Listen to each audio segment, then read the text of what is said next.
Hoje o assunto é não de maneira alguma menos difícil, menos cavernoso do que o assunto da semana passada. Para falar a verdade, o assunto da semana passada ele é mais caro ou perigoso, digamos assim, para nós da Palavra da Fé. Durante muito tempo o livro de Jó foi usado contra nós, e a gente viu que não tem muito sentido, né? Mas o assunto que em discussão hoje é um assunto que tem há pouco tempo que se discute, é um assunto novo, só tem uns 700 anos de discussão, né? Coisa pouca, tal. Para falar a verdade, se for ver, tem mais, né? A discussão começa mesmo com Agostinho, perto do século 600. Então, desde então, a igreja tem discutido o assunto da soberania de Deus e, consequentemente, da responsabilidade ou liberdade do homem. E a gente vai tentar em 2 horas resolver aí 1500 anos de debate. É coisa tranquila, fácil pra caramba de resolver. Na verdade, não há a possibilidade, né, irmãos, de resolvermos o assunto, mas o que a gente quer é fazer novamente isso, transpor no nosso coração aquilo que a gente entende das Escrituras, esclarecer, trazer o debate, fazer você pensar em algumas coisas. Uma coisa importante, irmãos, esse assunto da soberania e da responsabilidade humana, ele tem sido muito aquecido nos últimos dias pelas redes sociais.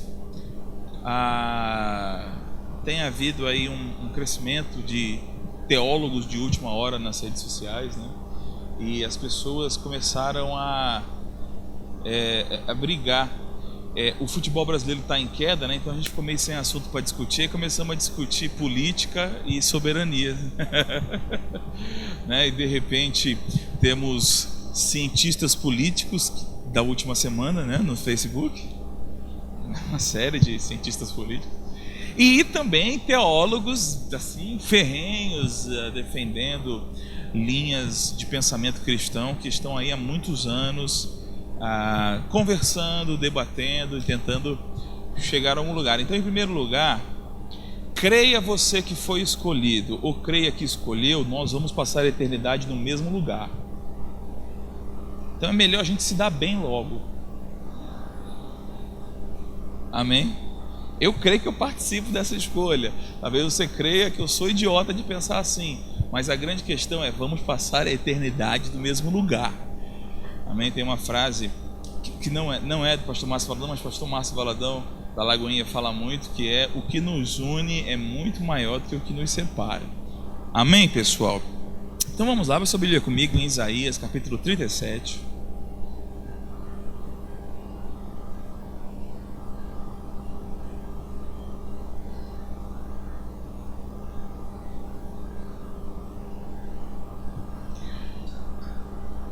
Hoje eu fui cortar o cabelo e eu não reparei que eu fui para o cabeleireiro com um livro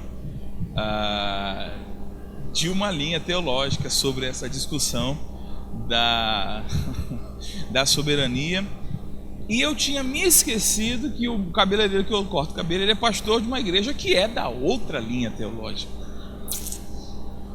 E eu, irmãos, desapercebido, fui e coloquei o livro assim em cima da bancada, sentei, e ele: Roger Olson, né? Aí eu: tô lendo aí, tô gostando.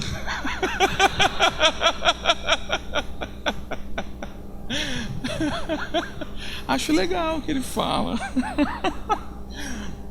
Eu falei: graças a Deus, porque todo mundo é salvo, não é verdade? Amém. Você achou Isaías 37?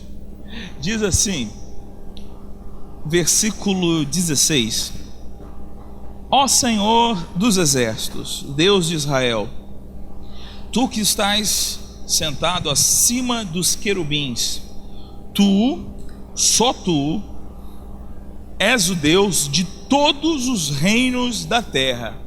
Tu fizeste o céu e a terra. Eu queria ir com você para Romanos capítulo 11.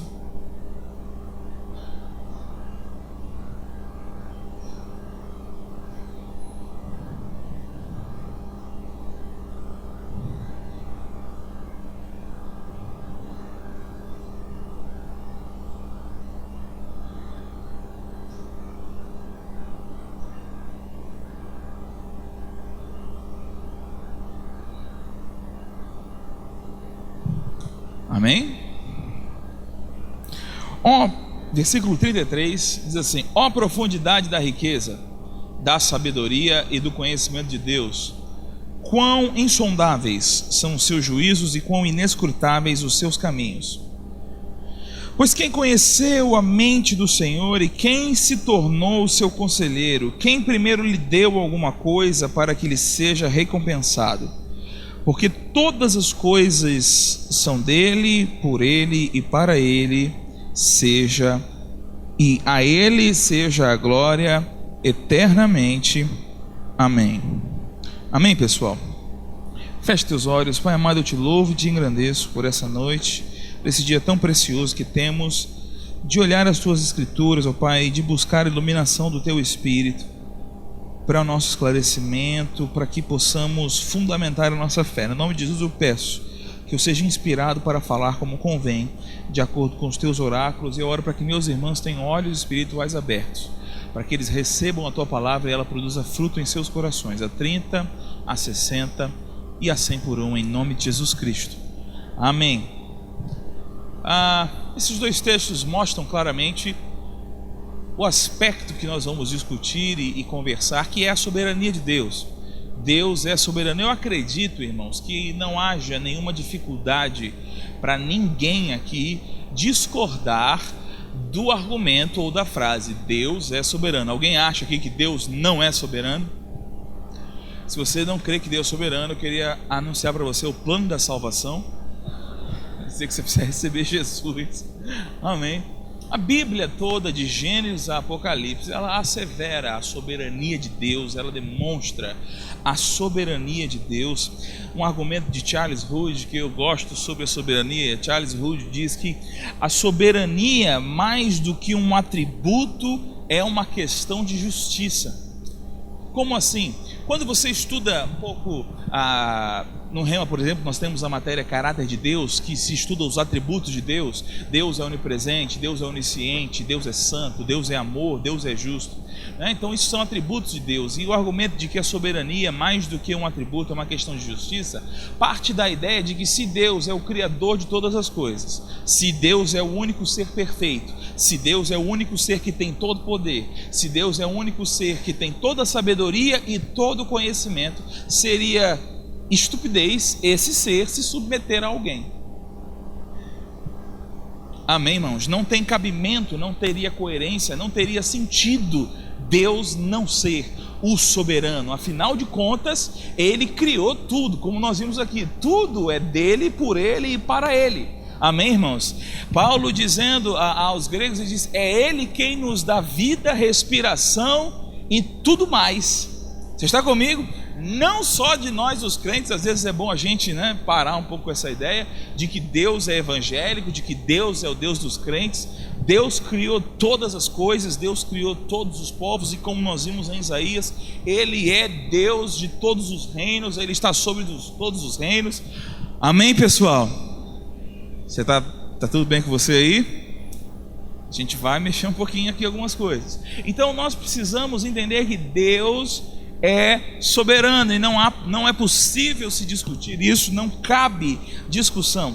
O dicionário de Easton define a soberania como o absoluto direito de Deus de fazer todas as coisas de acordo com o beneplácito da sua vontade.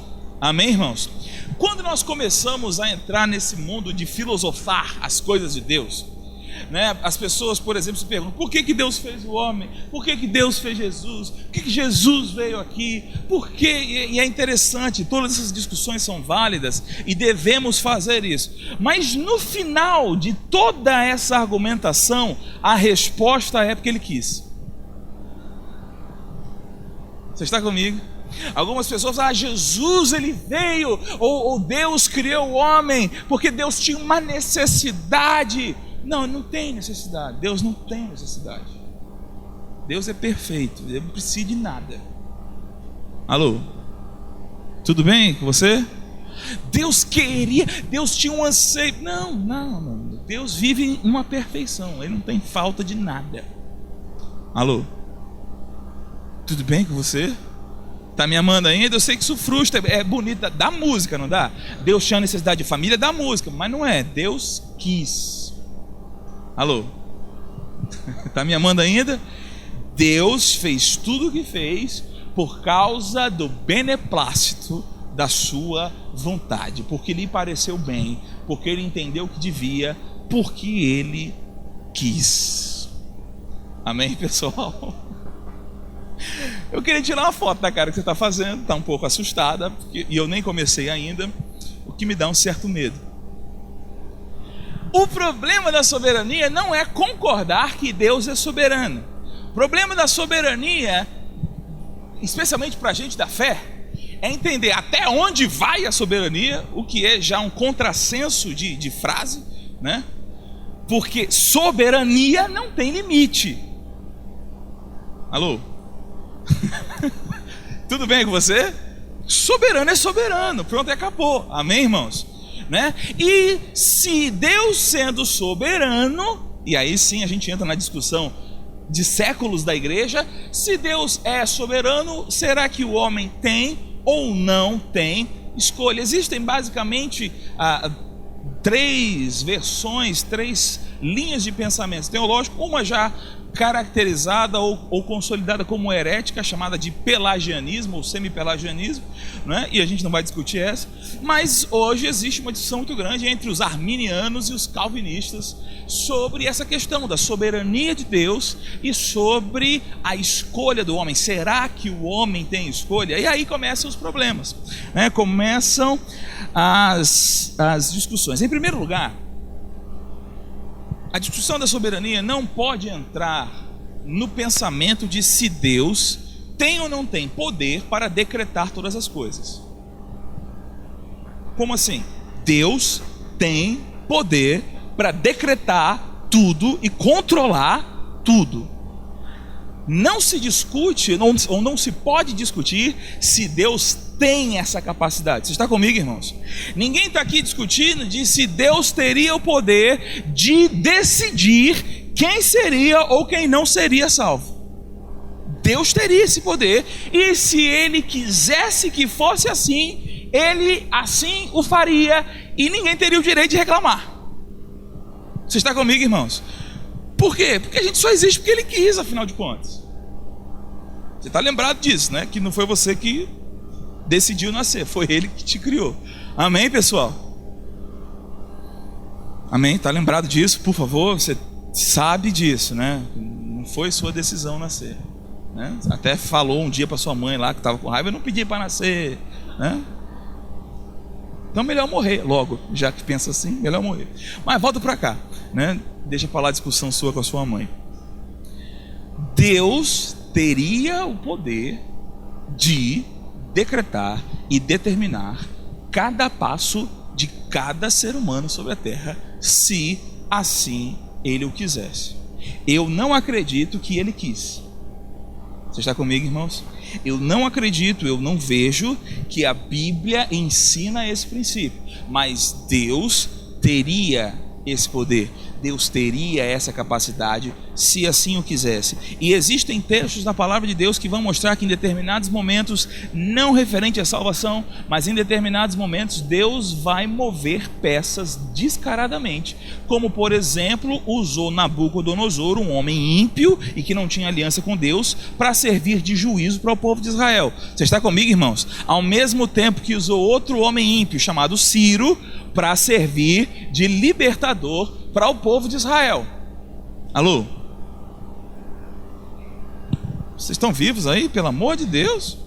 Então Deus, para o plano dele de forma geral se cumprir, Deus pode mover as coisas. Você está comigo, irmãos? Eu não estou falando do plano de salvação aqui. Amém? Está me amando ainda? Agora, a grande questão, o grande problema é: soberania é igual a controle? Essa é a discussão. Será que para eu ser o governante eu preciso controlar tudo? E eu acho, irmãos, que esse pensamento ele perde o sentido se a gente começar a elocubrar situações de governo e controle. Por exemplo, eu sou pai, eu tenho uma filha. Amém? Tudo bem com você? E ela, maravilhosa, cheia de iniciativa, uma criança super inteligente. Não é porque é minha filha, não. Sabe que essa é a frase mais mentirosa do universo, né? É porque é minha filha. Mas ela é super inteligente, é linda, é maravilhosa. Mas eu governo sobre ela. Você está comigo? Isso quer dizer que eu controlo cada passo que a Ana Luísa dá? Não. Eu mesmo nem teria essa capacidade de controlar cada passo da Ana Luísa. Você está comigo, irmãos? Eu não controlo nada. Mas o que eu estabeleci na minha casa? Eu estabeleci regras. Você está comigo, irmãos? Eu estabeleci princípios. E a Ana Luísa tem liberdade dentro das regras que eu estabeleci para fazer o que quiser. Você está comigo? Se ela quebra as regras que eu, soberano da casa, estabeleci, ela vai perder a liberdade dela. Ou ela vai ser penalizada. Por quê?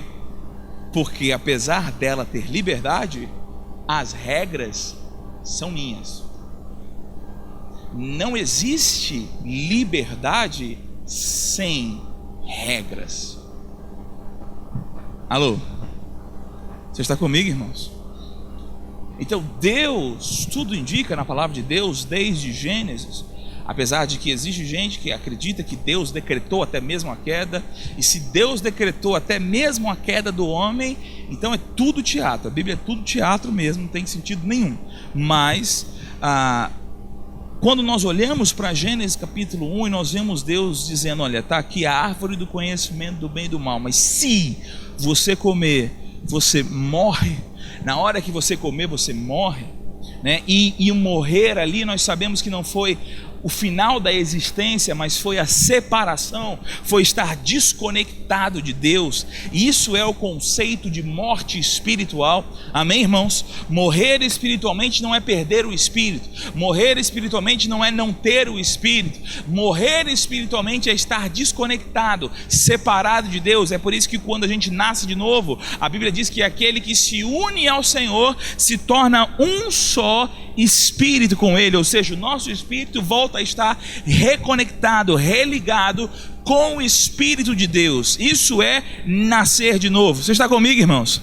Então, a regra de Deus foi estabelecida e o homem tinha liberdade, e Deus, ao que tudo indica na palavra de Deus, criou seres morais livres, ou agentes morais livres. O que são agentes morais livres? Em primeiro lugar, são seres que agem, não são robôs. Diga: Deus não fez robôs. Não, crê nisso aí. Diga: Deus não fez robôs. Mas Ele também criou seres que agem, mas que esses seres têm moral, eles têm noção de certo e errado. Você está comigo, irmãos? E dentro dessa ação moral, nós temos liberdade. Até quando? Até quando não violamos as leis de Deus. Você está comigo, irmãos? Porque Deus estabeleceu: no dia que você violar a minha lei, no dia que você provar do que não deve, no dia que você sair da liberdade que eu criei você para estar, nesse momento você se passa a ser escravo. E a Bíblia diz que nós fomos escravos do pecado, escravos do diabo. No pecado, em Satanás, quando nós éramos filhos da ira, não havia liberdade. Você está comigo, irmãos? Liberdade é só pensar no conceito jurídico mesmo. Vocês que estão aqui, nenhum de vocês pode ser preso, porque até onde eu sei e acredito, ninguém aqui cometeu crime nenhum. Você está comigo, irmãos? Então vocês são pessoas livres. Agora, vocês têm liberdade para cometer crimes? Sim ou não? Aqui que mora, então, tem. Não tem. Não, existe uma lei, e é dessa forma que eu, sendo livre, sou governado. Você entende? Eu sou livre, mas eu tenho um governo sobre mim. Você está entendendo isso, irmãos? Então, eu sendo livre, eu estou livre enquanto não violo a lei. Ou seja, eu faço o que eu quero, desde que eu não quebre a lei. Amém, irmãos? Quando eu quebro a lei, o meu governo cerceia a minha liberdade. Você está comigo? Eu me torno preso, eu me torno escravo. E foi isso que aconteceu com o homem. Deus criou esse ser moral livre, agente moral livre, e esse homem escolheu romper a lei de Deus e se tornou escravo do pecado, se tornou morto em seus delitos e pecados. Você está comigo, irmãos? Está me amando ainda? Um exemplo que eu vi com a W. Tozer, mas eu acredito que não é só dele, sobre essa relação de soberania e liberdade. A W. Tozer conta a história de um navio que vai sair de Liverpool e vai chegar em Nova York.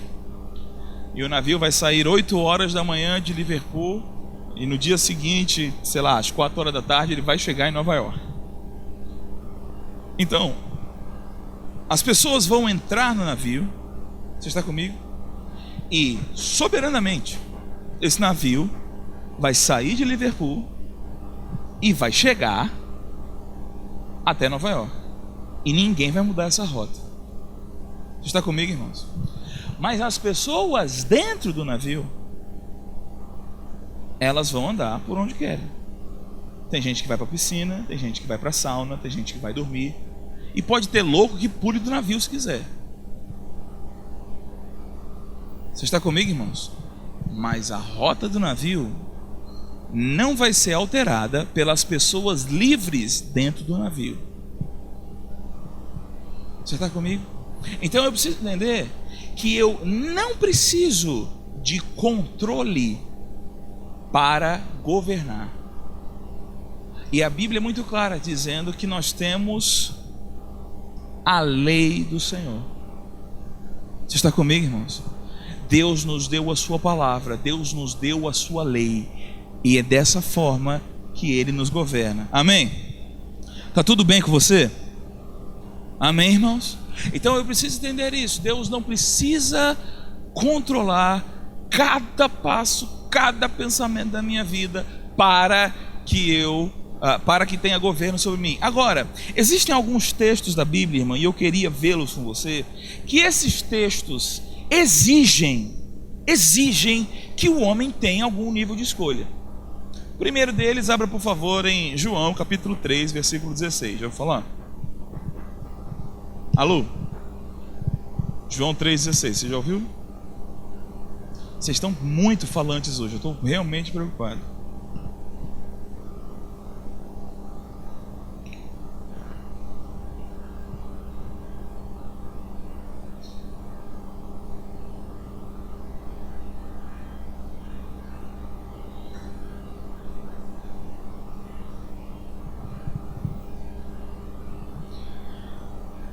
Achou? João 3,16. O que diz aí?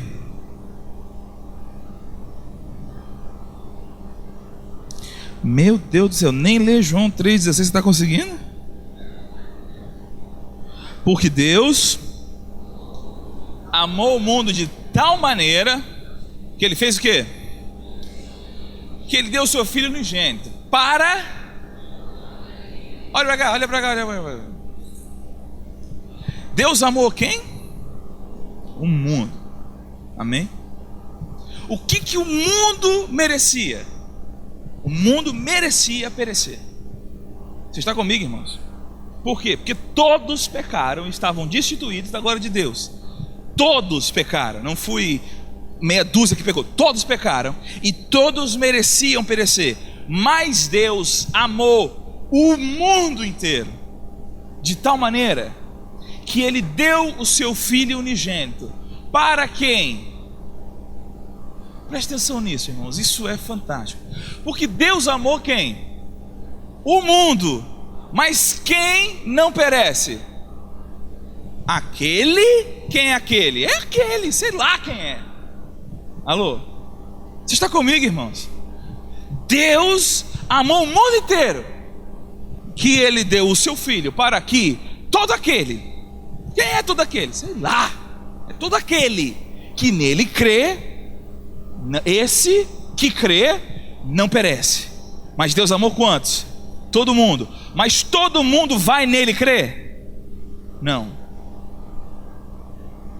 Mas Jesus veio porque Deus amou todo mundo. Mas só vai ser salvo quem? Quem nele crê. Tudo bem? Capítulo 12 aí do mesmo livro de João.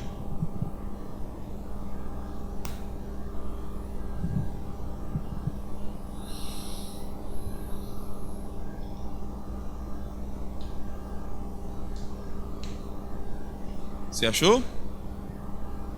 É só andar para o 12, gente. Versículo 31. Amém? Chegou o momento de ser julgado quem? Pelo amor de Deus, eu estou assustado com a sua participação. Chegou o momento de ser julgado quem, gente? Esse mundo todo. E agora o seu príncipe será expulso. Veja a abrangência que Jesus está falando. Porque alguns meses antes desse evento aqui, Lúcifer chega para Jesus, mostra todos os reinos do mundo e diz: tudo isso te darei, porque me foi dado e eu dou a quem quiser, se você prostrado me adorar. E a Bíblia diz que isso foi uma tentação genuína a Jesus Cristo. Você está comigo, irmãos? Se fosse uma mentira de Satanás, a história de dizer que todos os reinos do mundo eram dele, pertenciam a ele, Jesus não teria sido tentado por uma mentira, por uma falsidade. Amém, irmãos? Eu acredito particularmente que essa tentação acontece porque Jesus veio restaurar tudo aquilo que se havia sido perdido, tudo aquilo que havia sido dado para o diabo, Jesus veio para restaurar. Você está comigo, irmãos? E aí o diabo chega para Jesus e falou assim: você veio aqui recuperar o mundo todo, não foi? Eu te dou, não precisa morrer não. Alô? Essa tentação aconteceu com Pedro: Senhor, tenha misericórdia de você, para trás de mim, Satanás. E essa tentação aconteceu no Getsemane: Senhor, se for possível, alô, cumprir a tua obra, sem que eu beba desse cálice, mas tudo bem, eu quero a tua vontade. Graças a Deus, ele nunca cedeu à tentação. Você está comigo, irmãos? Mas o fato é, quando ele está falando do príncipe desse mundo, nós sabemos exatamente quem é, e não está falando de uma parte só do mundo, ele está falando do mundo todo. E ele diz: chegou a hora de ser julgado esse mundo, e o seu príncipe, que é o príncipe do mundo todo, ou do mundo de pessoas que pecaram, será expulso. E o próximo versículo que diz: e eu, aleluia, quando for levantado, atrairei quem? Atrairei quem, gente? Todos para mim mesmo. No próximo versículo, João explica dizendo que Jesus falava dessa forma para explicar com que tipo de morte morreria. O que ele está dizendo? Chegou a hora do mundo inteiro ser julgado pelo seu pecado, ser julgado pela sua maldade, por tudo que fez de errado. Chegou a hora do julgamento de todo mundo acontecer, e chegou a hora do triunfo definitivo do bem sobre o mal. Satanás vai perder de vez. Quando eu for levantado, aleluia, eu vou atrair todos. Que todos? Todo o mundo que estaria sendo julgado. Você está comigo, irmãos? De novo, todo o mundo que foi julgado na cruz do Calvário vai crer em Jesus, mas ele está morrendo por todo mundo aqui. Alô? Está me amando ainda, não? Mais um. Tem tantos, irmãos. Vá comigo para Mateus capítulo 23.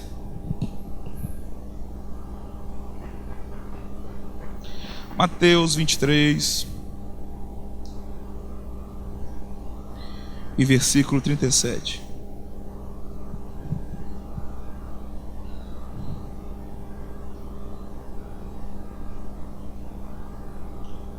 Você achou?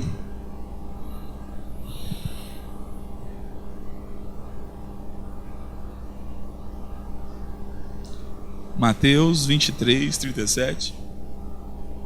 Você achou? Só responde.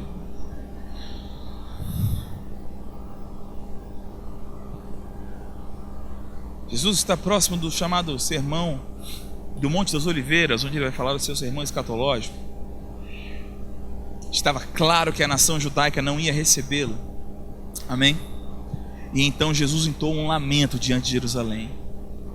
Diz assim: Jerusalém, Jerusalém, que matas os profetas e apedrejas os que te foram enviados. Quantas vezes o que, irmãos? Quantas vezes o que, pelo amor de Deus? Jesus está dizendo que ele quis. Sim ou não, pessoal? Ele quis, era a vontade dele. Você se lembra que ele desceu do céu não para fazer a vontade dele, mas fazer a vontade do Pai. Amém? Quantas vezes eu quis reunir os teus filhos, como a galinha ajunta os seus pintinhos debaixo das asas, e o que?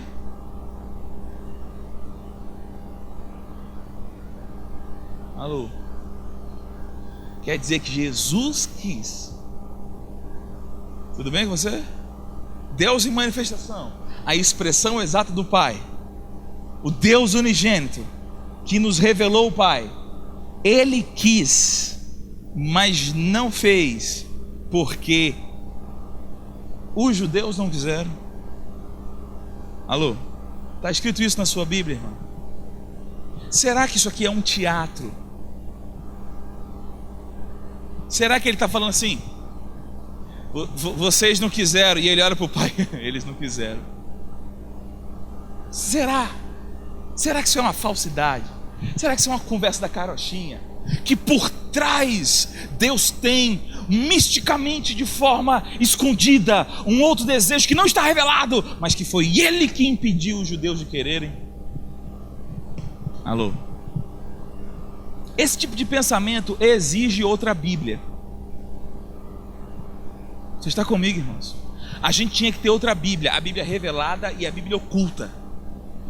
Aquelas coisas que Deus fez por dentro do homem, sem o homem saber.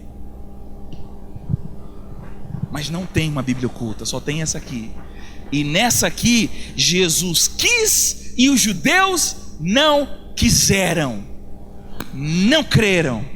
Você está comigo, irmãos? Ele mesmo, perto na sua terra natal, quis realizar milagres, mas o povo não quis acreditar nele, e por isso ele não conseguiu. Meu Deus do céu, ele não conseguiu fazer nenhum milagre por causa da incredulidade do povo.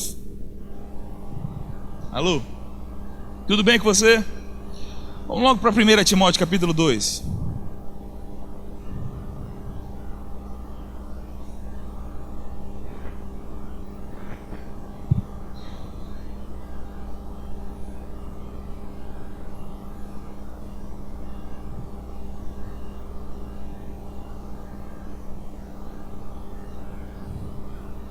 Tradicionalmente se leria apenas o versículo 4, 5 e 6. Mas eu quero ler com você desde o versículo 1. Amém? Amém, pessoal? Meu Deus do céu. Antes de tudo, Paulo vem dando uma série de recomendações a Timóteo. Mas ele fala assim: Timóteo, olha só, presta atenção. Antes de tudo, eu exorto que se use a prática de súplicas, de orações, de intercessões, de ações de graças. Em favor de quem? Em favor de quem? Diga isso, por favor. Em favor de todos os homens. E ele vai dar uma lista de todos os homens. Em favor dos reis, dos que se acham vestidos de autoridade. Para quê? Para que nós, os que cremos, vivamos uma vida tranquila e mansa, com toda piedade e respeito. Isso que? orar por todo mundo, orar por todos os reis, orar por todos os homens. Isso é bom e aceitável, Deus gosta disso. Isso agrada a Deus quando aqueles que creem oram por todos os homens. Deus se agrada quando você ora por quem talvez não seja salvo ainda. Deus se agrada quando você ora por quem não o conhece. Você está comigo, irmãos? Deus se agrada quando você ora pelos reis. Deus se agrada quando você ora por aqueles que são investidos de autoridade. Porque isso é bom e aceitável diante de Deus, o nosso Salvador, o qual, o quê? Deseja o quê? Irmãos, pelo amor de Deus, o todos do versículo 1, são todos os escolhidos ou é todos mesmo? Então esse todos aqui, pode ser só todos os escolhidos? Alô? Ele acabou de dizer, ore por todo mundo. Por quê? Porque Deus quer que todo mundo se salve. Nós devemos orar por aqueles que Deus deseja que se salvem. Quem são esses? Todos. Oh, aleluia. Deus deseja que todos sejam salvos e que os salvos cheguem ao pleno conhecimento da verdade. E nós sabemos que nem todos serão salvos e nem todos os salvos chegarão ao pleno conhecimento, o que mostra que mesmo Deus querendo, o homem escolhe. Meu Deus do céu. Porque Deus quer, Deus deseja, mas nem todos vão. Você está comigo, irmãos? Tá os mestres lutando para os crentes querer o conhecimento. Alô? Mas nem sempre é isso que existe. Amém? Mas eu vou te dar mais 2, tá ok? 1 João capítulo 2.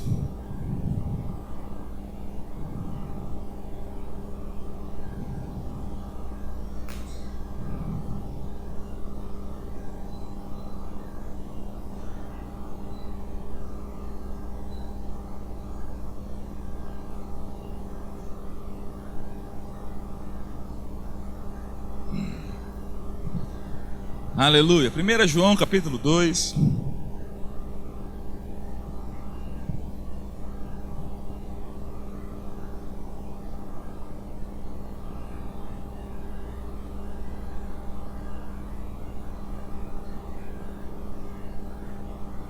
Eu quero conseguir, no segundo tempo, falar só sobre a salvação. Então vamos correr um pouquinho, tá bom, pessoal? Porque tem muita coisa para a gente discutir ainda. 1 João capítulo 2, versículo 1, você achou? Filhinhos meus. Então presta atenção nisso aqui. Isso aqui é o apóstolo João, uma das colunas da igreja, fundador da igreja, né? Apóstolo do Cordeiro, separado por Jesus, com a missão de fundamentar a igreja. Ele escreve para os filhinhos, falando com a igreja, amém, irmãos? Talvez quando João escreveu, ele pensava especificamente em pessoas que foram ganhas por ele, mas todos nós fomos ganhas por João, Pedro, Paulo, Lucas não era apóstolo, amém, irmãos? Todos nós estamos sobre o fundamento dos apóstolos. Você está comigo? Todos nós somos filhinhos de João. Alguém crê nisso aí? Filhinhos meus, essas coisas eu vos escrevo para o quê? Para que não pequeis. Mas se todavia, não é uma liberação, é caso acontece. Amém, pessoal? Eu estou escrevendo para quê? Para que não pequeis, só para ficar registrado, tá bom, pessoal? Mas se todavia alguém pecar, calma, não é o fim do mundo, não. Nós temos um advogado junto ao Pai. Quem? Jesus Cristo justo. Ele é a propiciação pelos nossos pecados, aleluia. Jesus é a propiciação pelo pecado dos crentes, não é assim? Sim, mas não é só dos nossos. Alô? É de quem também? De novo, se ele está falando do mundo todo, o mundo de eleitos, nós somos quem? Porque ele diz, de nós e do mundo todo. Então ele não nos contou entre os do mundo todo. Se nós somos eleitos em Cristo, ele está falando nós e os eleitos do mundo todo. Não, nós somos os eleitos em Cristo. Você está comigo, irmãos? Então, somos nós e o mundo todo. Oh, aleluia. Ele pagou o preço pelo pecado do mundo todo. Eu sei, o mundo todo vai? Não. Mas ele comprou para todo mundo. Você está comigo, irmãos? Ele pagou o preço para todo mundo. Sabe o que eu fico pensando? Eu não sei se você já leu alguma vez algum livro de algum profeta do Velho Testamento todo. Tenta um dia, te pega um profeta o menor que for, pega lá. Não, pega Abacuque, que são 3 capítulos. Irmão, se não existe escolha, por que Deus usou tantos profetas para falar tão duramente para as pessoas se arrependerem? Se não tem escolha, para que dar cruz? Se as pessoas são salvas por um decreto, para que a cruz? Pior, para que galardão? Não, sério, galardão de quê? Se o que eu faço está determinado a eu fazer, eu vou ganhar o prêmio do que eu fiz sem querer?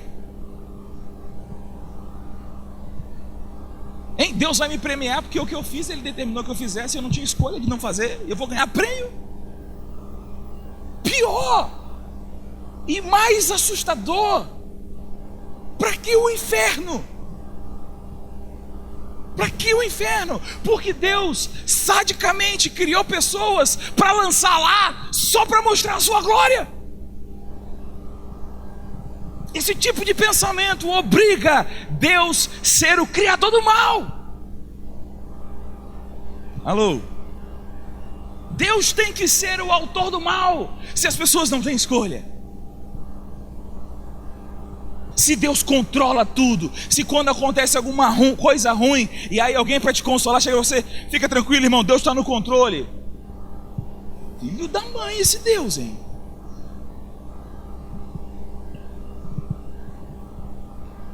Porque isso não se faz, não. Alô? Como que Ele exige bondade, santidade, e Ele mesmo cria, age e determina a maldade e o pecado? Alô? Não, mas você tem que entender, porque Deus quis a queda e a gente não entende, mas de alguma forma Deus tem um propósito eterno aí nesse mal. Só tem um problema, irmãos. O conceito de bondade da Bíblia é exatamente o que eu e você entendemos como bondade. E o conceito de maldade revelado nas Escrituras é exatamente o que eu e você entendemos por maldade. Então, de novo, esse pensamento tem que ser da Bíblia oculta e não dessa. Alô? Tudo bem? 2 Pedro capítulo 3.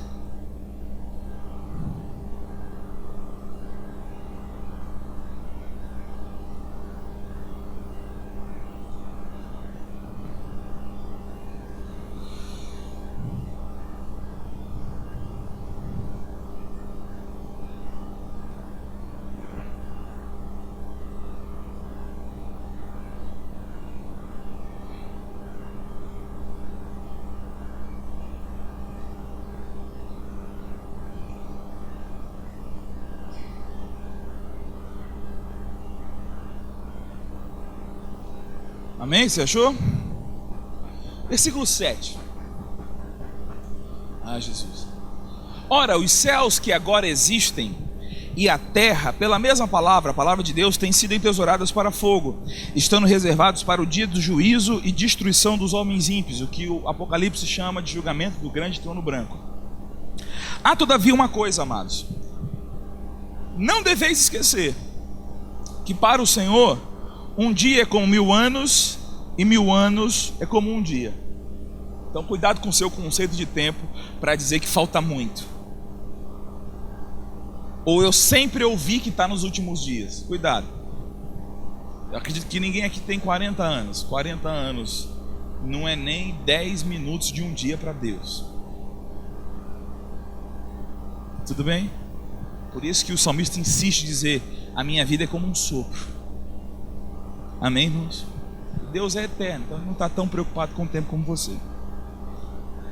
Há todavia uma coisa, amados, que não deveis esquecer. Veja, ele está dizendo que vai ter um juízo dos homens ímpios.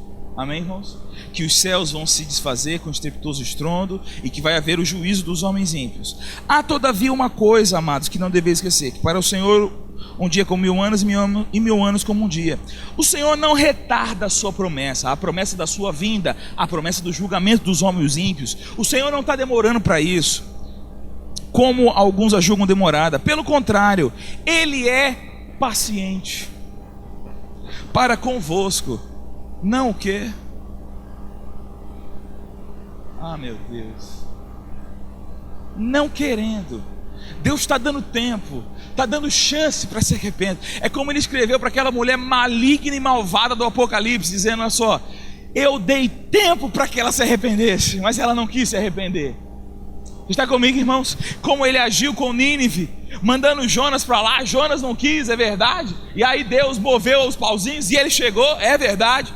Mas quando ele chegou lá, estava determinado um julgamento sobre Nínive. Jonas não queria pregar, porque ele sabia que se ele pregasse e Nínive se arrependesse, Deus era bom o suficiente para perdoar. Oh, aleluia. Mesmo tendo mandado o profeta para lá, dizendo que haveria um juízo. Oh, aleluia.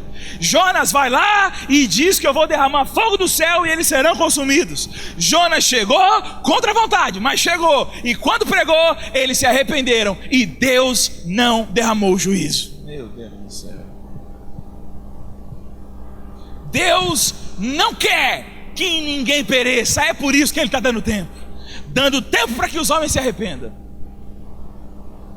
Se Ele tivesse determinado, Ele não precisaria ser paciente. Alô? Você está comigo? Estou dando tempo para se arrepender, mas esse aí agora, aquele não vai. Faz sentido. Alô? Tudo bem com você? Uma coisa que talvez a gente não consiga entender é que quem me criou?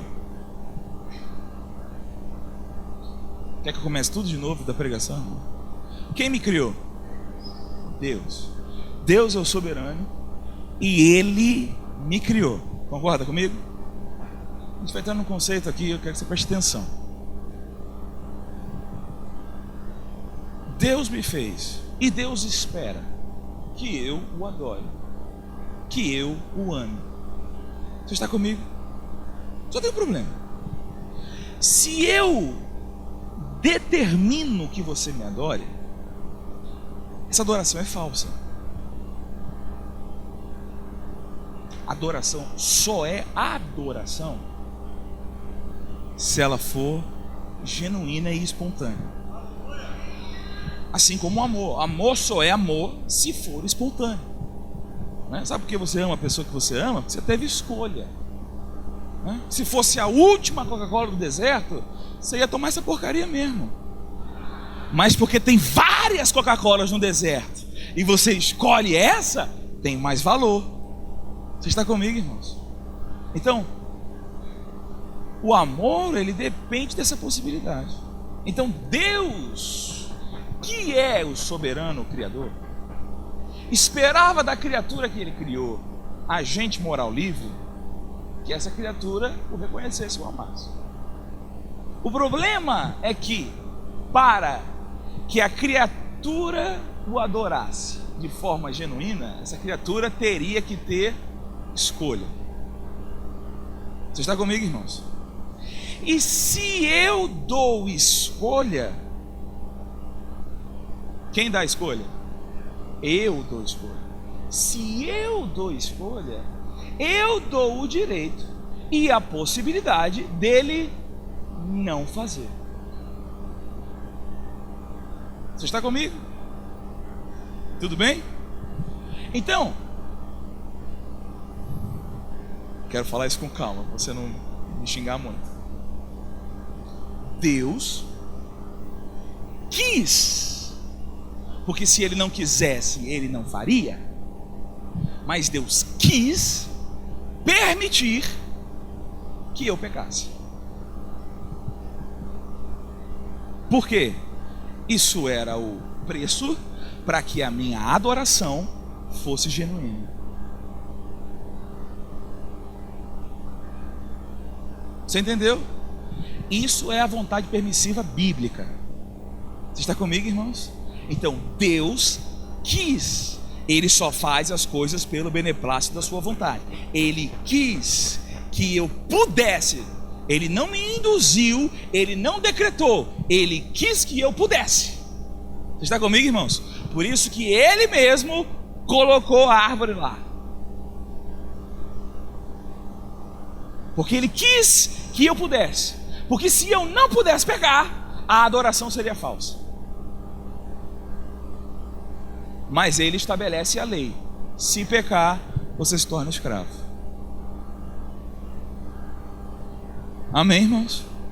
Então, com isso, Deus mostra, é como se, olha, eu não gosto dessa parte aqui, mas eu quero chegar nessa parte aqui. Você está comigo? Então, eu estou aqui e eu quero chegar lá, mas eu não gosto dessa parte. Mas eu tenho que encarar isso aqui, se eu quiser chegar aqui. Você está comigo, irmãos? Para que a adoração humana fosse genuína, para que o amor dos homens por Deus fosse genuíno, Deus precisou liberar a possibilidade. Você entende isso, irmãos? Isso quer dizer que Deus decretou a queda? De hipótese alguma. Isso quer dizer que Deus criou o mal? Em hipótese alguma. Deus deu liberdade. Agora, quem me deu liberdade? Quem me deu liberdade, gente? Deus, é Ele que me criou. Você está comigo, irmãos? Eu sou criatura dele. Então, se eu acerto e adoro, Ele é glorificado. Mas se eu erro e peco, eu continuo dando glória para Ele, porque foi Ele que fez assim. Você está comigo? Se Ele me fez com a capacidade de acertar ou de errar, o meu livre arbítrio está dentro da soberania dele, que foi Ele que me deu. Então, se eu escolho certo ou errado, eu escolho porque Ele quis. Tudo bem? Conceito filosófico, não é tão simples, eu sei. Mas o que eu quero que você entenda é que a liberdade humana, a escolha humana, não viola em hipótese alguma a soberania de Deus. Por quê? Porque a liberdade humana é uma invenção de Deus. Foi Deus que fez. Se Deus soberanamente deu livre-arbítrio e Ele se impôs uma limitação de tolerar a minha escolha, quando eu escolho, eu estou nada mais, nada menos fazendo do que Ele soberanamente me criou para fazer.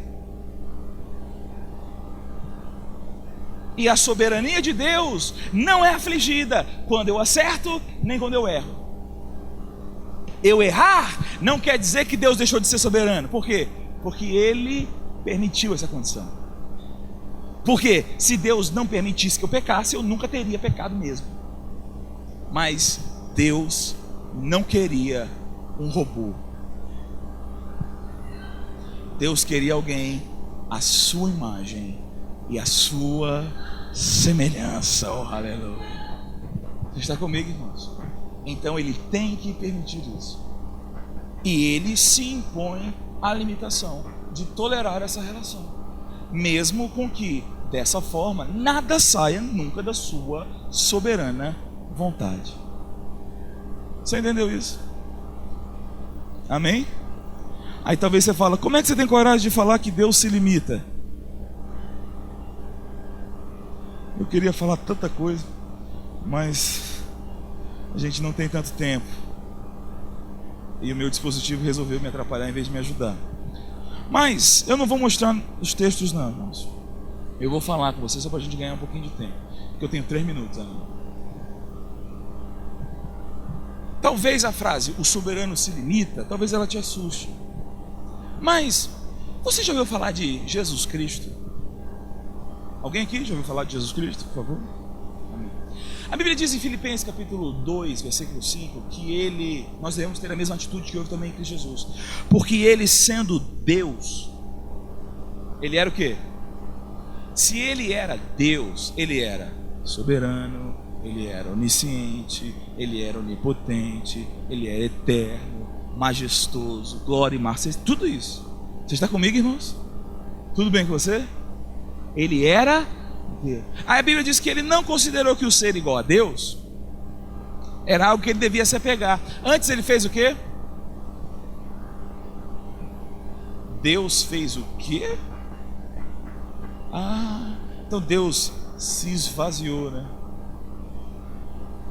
Então é possível Deus se impor soberanamente alguns limites. Por quê? Porque Ele era Deus, eterno, poderoso, glorioso. Virou um bebê nas mãos de uma mãe e teve que fugir de um homem chamado Herodes. Se isso não é Deus se impor limites, eu não sei o que é. Alô? Tudo bem com você, irmãos? Então, se Deus foi capaz de virar um bebê nas mãos de uma jovem e fugir para o Egito para não ser morto pelo rei Herodes, eu posso acreditar que Deus pode se aguentar e me dar liberdade. Eu não acho que a minha liberdade é mais louca do que Jesus nascer de uma mulher.